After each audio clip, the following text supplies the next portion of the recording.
Hello, welcome back to XRP news that you can use in your daily conversations. This is all the news that's happened in the XRP world and surrounding topics in the last 5 days. So let's get right into it. And our first story comes out of Dubai, actually, because Ripple has just secured a DFSA license for crypto payments in the UAE. Now, we've heard about the UAE a lot in recent history, certainly with regards to Ripple setting up offices there. I feel like there's been licenses popping up all the time for Ripple in Dubai. But I want to just say this is great news, but not the best news ever. I don't want to overdo anything here because all this is a development of an already good relationship in Dubai. Dubai's already very pro crypto and everything's moves a lot easier in Dubai. Now, what I will say is that this approval for Ripple allows them to operate in now an area that is worth about $40 billion in remittances. Now, remittances are basically payments that are made from one country to another. So it has to go across border. Those are remittance payments. Now, this is an official license in a major crypto hub in the world, but as I discussed in my previous video, which wasn't so popular because it wasn't that excitable about XRP and its potential, was that actually volume and velocity of transactions that happen on the XRP ledger using XRP aren't that good for the price of XRP. It's quite surprising. I modeled it all out with calculations and stuff. Basically, the higher the speed of the transactions, and if you have lots of them moving fast, and that is the only variable that we're looking at, the price actually it would go down. You wouldn't actually make it past the $17 XRP. Of course, we're at $2 something right now, so I'd like to get to $17 in the first place. But really, don't look at this news as a thing that's going to massively drive the price up. It might drive it up a little bit, but we actually have to get those payments flowing using XRP first. In the second piece of news, the SEC in the Ripple SEC lawsuit in the case basically have dropped their final appeal. Finally. Holy moly. If you hadn't been paying attention to the SEC versus Ripple lawsuit, essentially the SEC were telling Ripple that they had done something wrong when really they hadn't, and it drug on for years and years and years, and every time Ripple would win something in court, the SEC would appeal and appeal and appeal, and that's what's dragged this out for years. So finally having this moment where the SEC drops their appeal is like a big relief moment. It really kind of just shows that this is really all closed and finished now. This has been long awaited from the SEC to kind of accept the legal loss.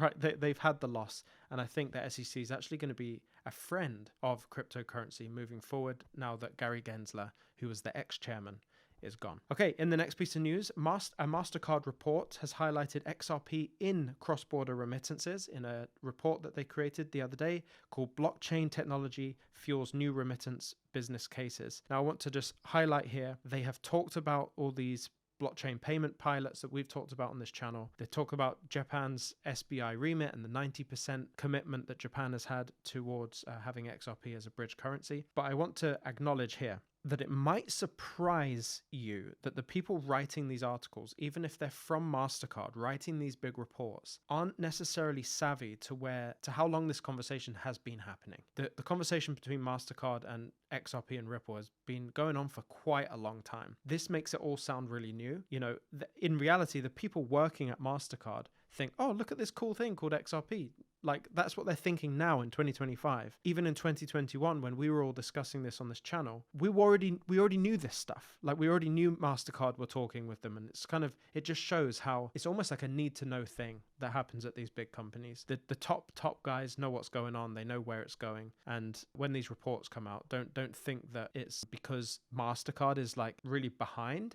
It's actually because the people writing these reports didn't necessarily know what we knew at their own company a few years ago. So this is great because they're acknowledging it. They wouldn't acknowledge it if it wasn't useful. So when Mastercard are looking at remittance business cases, they can see XRP makes sense. We all know XRP makes sense. There will be a moment in the future, I would estimate in the next 5 to 7 years, where there'll be a natural selection in terms of technology. Naturally, the best technologies will just win, and XRP will be up there doing what it's supposed to do. The next story is about some BRICS nations that have pushed back against the US dollar dominance with all of these tariff threats that have been going around with Trump. And I think it just shows that there is this global shift, certainly among the BRICS nations, that is really wanting to move away from the mighty US dollar. And it's that environment that is created when that feeling is around the other countries. That's the type of environment where you start looking for other technologies that aren't the dollar.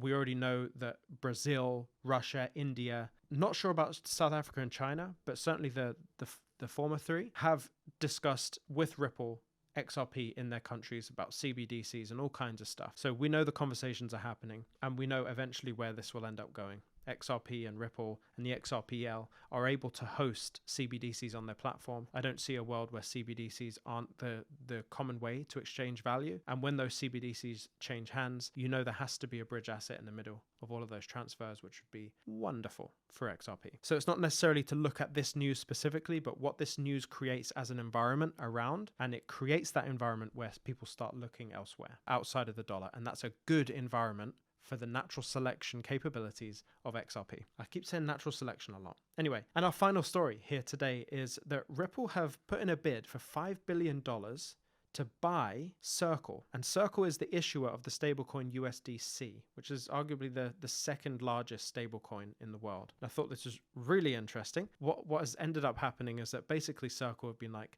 thanks, but no thanks. I think in many ways, Ripple have just tried to like shoot their shot and see if they could just pull it off. Because if they did pull that off, what's really cool here is that many of you might not know, Ripple have their own stablecoin, and that is RLUSD. Now, RLUSD can be held natively both on the XRP ledger and the Ethereum network. USDC is on the Ethereum network, right? So this would in fact allow liquidity for RLUSD and under Ripple with USDC, an insane amount of liquidity. But I want you to think of this as less about RLUSD and XRP and all that kind of things. Think of this more as Ripple just trying to create larger global dominance. Like they're just trying to cover more of this infrastructure in this new world. And I think that shows if a company like Ripple, who hasn't spent more than $1 billion on an acquisition before, remember they spent $1.25 billion on the Hidden Road acquisition, which I talked about last week, if they would be willing to fork out $3, $4, $5 billion for a company, where do you think this whole industry is going? It's only going up. It's only getting bigger. Ripple would be $5 billion worth of confident that USDC would be a good move. And the only reason USDC is a good move is because this market, the infrastructure is going to grow, and this was a valuable investment. I think that shows great things for us being in crypto, knowing that we're early. And I think if Ripple can put $5 billion down, potentially for something, we can have confidence that this market is going to grow, right? So this is really cool. These were all the top stories I feel like from the last 5 days. If you enjoyed this video and you want to see the next videos that I put out this week, tomorrow, I think we're going to do everything you need to know about dark pools here on YouTube. I might also do something about everything you need to know about Flare, because there's some updates here with Flare that have been very interesting. And maybe something that dives a bit deeper into crypto ETFs, if that's of interest. So if you can, go in the comments below here, and I want you to suggest what you want to see next tomorrow. Do that as soon as possible, because I've got to make the video pretty soon here. So either put dark pools, Flare, or crypto ETFs in the comments, and the top ranked comment I will actually do this week. But if you're only here for the news, come back next Monday and we'll do the same format as this and cover all the XRP news that you can use over the last 5 days. Subscribe to this channel, share it with someone who might find it interesting, stay emotionless, and I'll see you in the next one.